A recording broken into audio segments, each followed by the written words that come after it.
ازيكم يا حبايبي؟ عاملين ايه؟ يا رب تكونوا بخير. اهلا بيكم في قناة مطبخ وافكار سونا. في فيديو النهاردة هنعمل مع بعض جرس طرية هشة وخفيفة واسفنجية وطعمها روعة. شايفين منظرها؟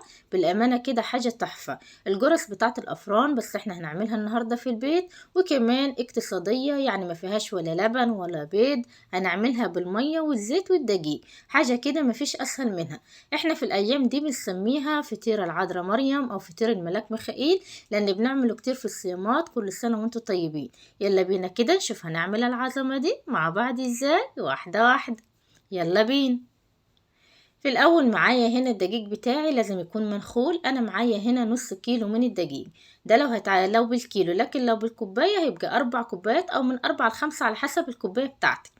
هستعمل عليهم نص كوباية من السكر، نص كوباية من الزيت، والكوباية اللي تعيري بيها كل المكونات. تمام.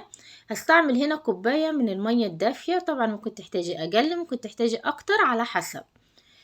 معايا هنا ربع معلقة صغيرة من الملح أو رشة ملح يعني. معلقة كبيرة من الخل اللي هو خل الأكل العادي. وكمان معلقتين سمسم محمصين، وده اختياري. حابة تضيفيهم تمام، مش حابة برضو تمام. معايا خميرة بيرة، ومعايا بيكنج باودر. طيب أول حركة هنعملها، لو انت مش متأكدة من الخميرة بتاعتك وعايزة تختبريها، هنجيب بولة كده نحط فيها معلقة كبيرة من السكر، وكمان هضيف عليها معلقة كبيرة من الخميرة. انا هنا عشان عامله نص كيلو فهحط معلقه واحده، لكن لو انت هتعمل الكيلو هتضيف الكيس كله. تمام. اخدت معلقه اهو من الخميره، وكمان معلقه سكر، وهحطهم على بعض. ده لو انت مش متاكده من الخميره بتاعتك، لكن لو انت متاكده منها هتحطيهم على طول على الدقيق وهتشتغلي على طول عادي. هضيف عليهم هنا من كوباية المية اللي انا هستعملها، هضيف كده نص الكوباية على الخميرة والسكر، وهدوبهم مع بعض، وبعد كده هنركنهم على جنب. تمام. انا هنا متأكدة من الخميرة بتاعتي، بس حبيت اعمل معاكم الحركة دي علشان انتوا لو حابين تعملوها وتتأكدوا ان الخميرة بتاعتكم كويسة قبل ما تشتغلوا بيها. هنركنهم على جنب. بعد كده هنشوف باقي المكونات. هنجيب الدقيق بتاعنا. انا هنا هضيف عليه نص كوباية من الزيت. اي زيت عندك متوفر بيبقى حلو برضو في الوصفة، يعني مفيش نوع معين. وهضيف عليه رشة الملح. وهنا بقى المعلقة الكبيرة الخل هضيفها مع البيكنج باودر. انا هنا الورقة دي كان فيها حوالي كده معلقة صغيرة لانها كانت مفتوحة، فانا هنا المقدار معلقة صغيرة من البيكنج باودر هضيفها، وهضيف عليها معلقة الخل. شايفين الفوران ده اللي هو المحسن بتاع الكحك بتاعنا. تمام. هقلب كده المكونات مع بعض. وهنا بقى هشتغل بايدي. انا عايزة اغلف الدقيق كله بالزيت اللي احنا ضفناه عليه، يعني هتبصيه بس. هتبدأ كده بايدك الاتنين، وتبدأ كده تهركيه بين كفينك الاتنين، بحيث تغلف الدقيق كله بالزيت اللي احنا ضفناه والملح والبيكنج باودر وكله مع بعض. الحركة دي حلوة جدا، بتخلي الجرس بتاعتك تكون في نفس الوقت اسفنجية ومبرولة، يعني تاكليها كده تدف في بقك دوب، بيبقى طعمها بالأمانة خطير. بعد ما هنغلف كل الدقيق بالشكل ده كأنه كده زي الرمل المندي. تمام. هبدأ بعد كده انزل عليهم بالمعلقتين كبار السمسم. هنا دول لو مش عايزة تضيفيهم تمام، ممكن تضيفي ورقة فانيليا، ممكن تضيفي جوز هند، ممكن ما تضيفيش حاجة خالص، يعني زي ما انت حابة. بعد كده بقى هنبتدي نعجن. انا هنا هضيف السكر، فانا مش هضيفه على الدقيق على طول لانه ممكن ما يلحقش يدوب معايا وانا بعجن. فانا هدوب الاول في باقي كوبايه الميه اللي احنا اخدنا منها الخميره. يعني انا لغايه الان مستعمله كوبايه واحده من الميه. تمام. هدوب السكر كده في المية، يعني على قد ما هيقدروا كده دوبوهم شوية وخلاص على كده. طيب هنا الخميرة بتاعتي أنا بدأت أنا سايباها تتفاعل. فأول ما الخميرة تلاقوها عملت فقاعات كده تتأكدوا إن الخميرة بتاعتكم كويس. أنا هنا عشان أخدتها على طول، لكن أنا لو كنت سبتها كمان 5 دقايق كانت هتعمل فوم وكانت هتعلى لفوق أكتر. هضيف هنا الخميرة على الدقيق، وكمان هاخد حبة مية كده برضو وأحطهم في الكوباية مكان الخميرة، وكلهم كده هضيفهم على الدقيق والمقدار بتاعنا. تمام. انا هنا استعملت كوباية واحدة من المية. هنا اول ما هتضيفي المية على الدقيق وهنبتدي بقى نعجن، هتحسي ان المية كتيرة معاكي. شايفين؟ لكن ما تخافيش، اعجني. هتلاقي كده وانت بتلميها هتبدأ تلم معاكي، هتبقى طرية في الاول، بس بعد كده هتتمسك معاكي وهتبقى كويس. وبرضو ده ما يغنيش، ان بيختلف نوع الدقيق من نوع لاخر، فممكن تحتاجي حبة مية، ممكن تحتاجي حبة دقيق، فعلى حسب نوع الدقيق اللي عندك. عادي لو ضفتي حبة دقيق زيادة او حبة مية زيادة مفيش اي مشاكل. انا هنا بعد ما عجنت اهو بالشكل ده، حطيت كده حوالي رشة دقيق خفيفة بس كده عشان الم بيها العجينة. ولازم تعجن العجينة كويس خالص. زي ما احنا متفقين قبل كده، في اي معجنات لو خدمت العجينة هي كمان هتخدمك، هتديكي نتيجة مضمونة ونتيجة حلوة. شايفين العجينة بقت عاملة ازاي؟ طرية خالص وفي نفس الوقت متماسكة، وعاملة كده زي الاستك في ايدك، يعني تمطيها بتتمط معاكي كده. العجينة بتاعتك بقت تمام. هنلمها كويس خالص بالشكل ده. لازم تخدميها كويس، ده اهم خطوة. يعني كده تعجنيها حوالي كده من 5 ل7 دقايق متواصلين. بعد كده بقى هندهن البونة بتاعتنا رشة زيت خفيفة، وهرجع فيها العجين كده وهنسيبها بقى لغاية ما تختمر. طيب مدة التخمير يعني الصراحة على حسب المكان اللي عندك. لو الجو بارد هتطول معاكي شوية، لكن لو الجو حر ممكن كده خلال نص ساعة أو ساعة تلاقيها اختمرت. فأنا غطيتها كده وسبتها، أنا أخدت معايا ساعة. تمام، اختمرت كده في مدة ساعة. ممكن انتي تاخد اكتر وممكن تاخد اقل على حسب الجو، فلازم تغطيها كويس وتسيبها لما تختمر، وبعد كده هنشتغل فيها. انا اختمرت معايا اهي. هنبتدي نجيب الصينية بتاعتنا. هندهنها زيت بقى، اي صواني عندك المهم تدهنيها دهنة زيت خفيفة كده، عشان تضمني ان هي ما تلزقش معاك. هي مش هتلزق لان العجينة فيها اصلا زيت، بس احتياطي. دهنة خفيفة كده من الزيت، وهنبتدي نشتغل في الفطير بتاعنا. اول حاجة طبعا ايديا انا دهنتها من الصينية كده دهنة خفيفة، وهتبتدي تاخدي كده كور صغيرة يعني على قدر حجم البيضة كده.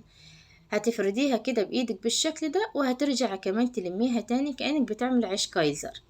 تمام، وهتكوريها بالشكل ده اهو. وبعد كده هنحطها في الصينية الحجم اللي انت عايزاه، سواء بقى حجمها كبير حجمها صغير، عايزاها يكون ليها قلب عايزاها ما يكونش ليها قلب، براحتك جدا. طيب انا هنا عامله الفطير معاكم ساده، ما حشيتهوش اي حاجه.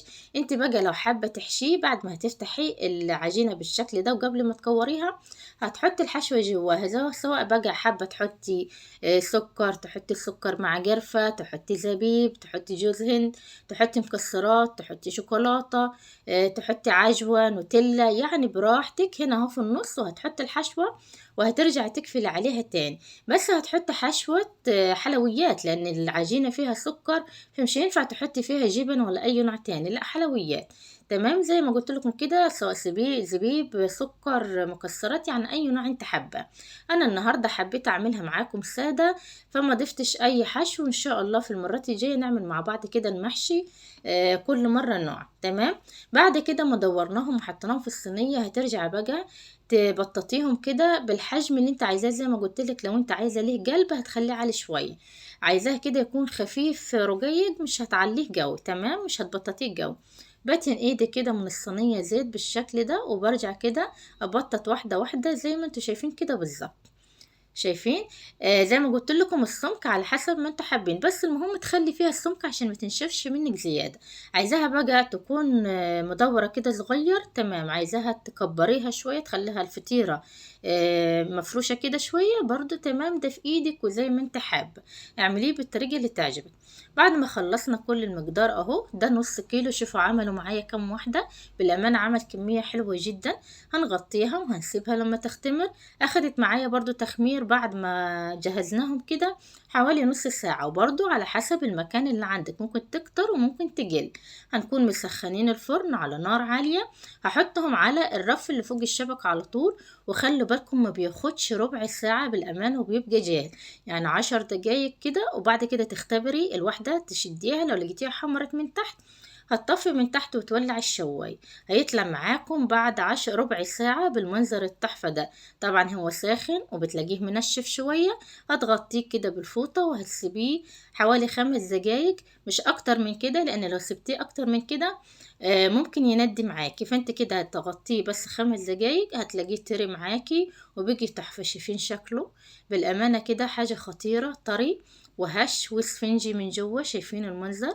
كأنك عاملة فينو من غير اي اضافات، يعني لا فيه لبن ولا فيه بيض ولا فيه زبادي، وطالع كده روعة. وطعمه بالامانة كان خطير، حاجة كده تحفة. شايفين المنظر؟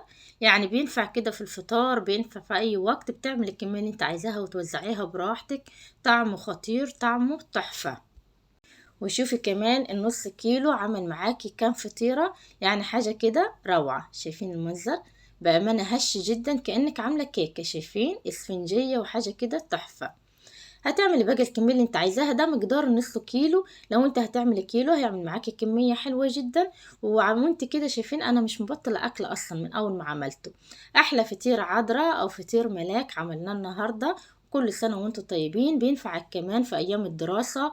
ممكن تعمليه كده للاولاد في اللانش بوكس او في علب الاكل. بالامانة كده مغذي وحلو جدا وهش وطري وحاجة تحفة. لو حابة تحفظيه في الفريزر هتستنى عليه كده لما يبرد شوية، وهتكيسيه وهتشيليه في الاكياس في الفريزر وهتطلعيه وقت ما تستعمليه. هيبقى معاكي حلو جدا جدا. وبس كده، ده كان فيديو النهاردة، ويا رب الفيديو يكون عجبكم. واستنوني في وصفات جديدة وافكار جديدة مع مطبخ وافكار سون.